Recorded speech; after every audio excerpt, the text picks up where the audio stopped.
Alors les amis, bonjour. Vous êtes dans ma cuisine. Alors je suis d'originaire des Antilles, alors je suis obligé de vous parler en créole. Alors après ça, quand il parle créole, ça a fait un bon moment pour parler. Mais bon, nous avons fait un petit plat antillais, un petit plat de la Guadeloupe, Martinique, Guyane et tout le reste, en Colombo. Alors voici la poudre à Colombo. Antilles, Guadeloupe, Martinique, Guyane, toutes les Antilles, nous avons fait un bon petit Colombo. Alors qu'avons-nous besoin pour faire un Colombo? On a besoin, pas comme les recettes traditionnelles, pas de 100 grammes, 1 kilo, 2 grammes de beurre, du poivre, une pincée de sel. Non, ici c'est comme on veut. Des carottes, des tomates avec mon couteau de chef, bien sûr, des oignons, le riz, autant qu'on veut, bien sûr.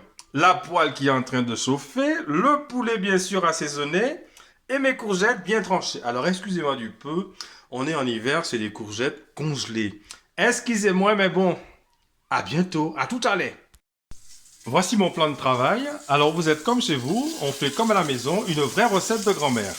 Alors, la recette du colombo de poulet au riz, à la guadeloupéenne, si vous le voulez, ça sera la recette de grand-mère. Ça veut dire à la biste, on fait comme on peut. Si on a faim, on fait beaucoup. On veut un peu, on mange peu, bien sûr. Alors, pour 4 personnes, j'ai pris 4 morceaux de poulet qu'on met dans de l'huile bien chaude, qu'on laisse revenir. Alors, vous avez quelques gouttes qui vous touchent, des gouttes d'huile, bien sûr. Mais ça fait pas trop mal, c'est toujours bon. On laisse revenir le poulet, on lui laisse prendre quelques couleurs. Je reviens vers vous dans quelques instants. Alors mon poulet a pris quelques couleurs. Vous voyez, ça sent déjà les quelques senteurs, des couleurs exotiques. Une cuisine de chez moi, quoi. Alors on prend des oignons à main nue, bien sûr, à l'ancienne. Je me rappelle quand j'étais jeune, qu'est-ce que la cuisine de ma grand-mère sentait bon. Une petite spatule que j'ai sûrement en dessous.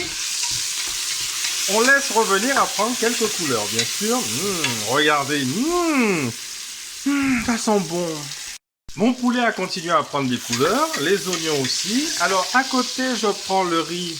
Je mets du riz pour 4 ou 6 personnes. Une grande quantité. Alors, dans mon poulet, je rajoute les tomates, la carotte, les courgettes.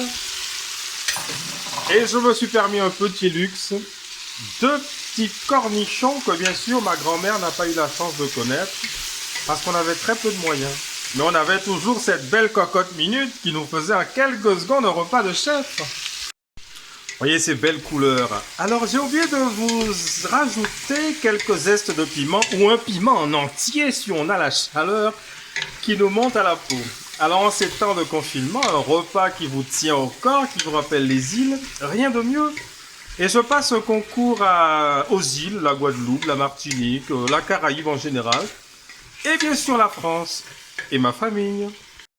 Alors lorsque je dis à la biste, c'est pas vraiment à la biste, il y a quelques astuces.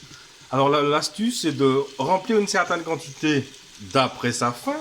Pour ajouter l'eau, on recouvre l'eau jusqu'au niveau des éléments qu'on a mis dans la casserole ou le fait-tout. Et on sait à peu près la juste quantité d'eau qu'il faut. Alors, enfin, cette poudre à Colombo. Qu'est-ce que c'est qu'une poudre à Colombo? Alors, en fin de compte, il y a du cumin, du curcuma, du curcuma. J'ai jamais su ce que c'était. Il n'y a que maintenant. Alors, on prend les ciseaux, on coupe, on rajoute, vous voyez vu, cette poudre à Colombo. Alors, j'ai oublié de vous dire, par magie, mes mains sont libres, personne ne tient ce téléphone, hormis ma femme, bien sûr. Coucou. On met une certaine quantité.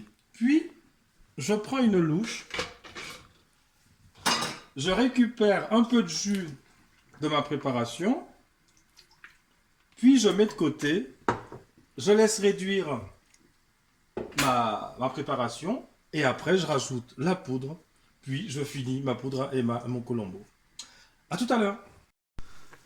Alors ma préparation a bien réduite, donc arrivé à la moitié de votre cuisson, vous mélangez votre poudre à colombo dans votre bol, vous rajoutez le tout dans la cocotte, vous mélangez et vous laissez le colombo prendre le goût de tous les éléments. Le poulet, les tomates, les courgettes, les concombres. Et vous laissez réduire à nouveau votre sauce. rempli d'odeurs des Antilles. Alors, où en sommes-nous dans ce bon Colombo? Tout a avancé, le riz a cuit à point. Je vous présente le Colombo qui est en train de mijoter. Il suffira juste de dresser la table.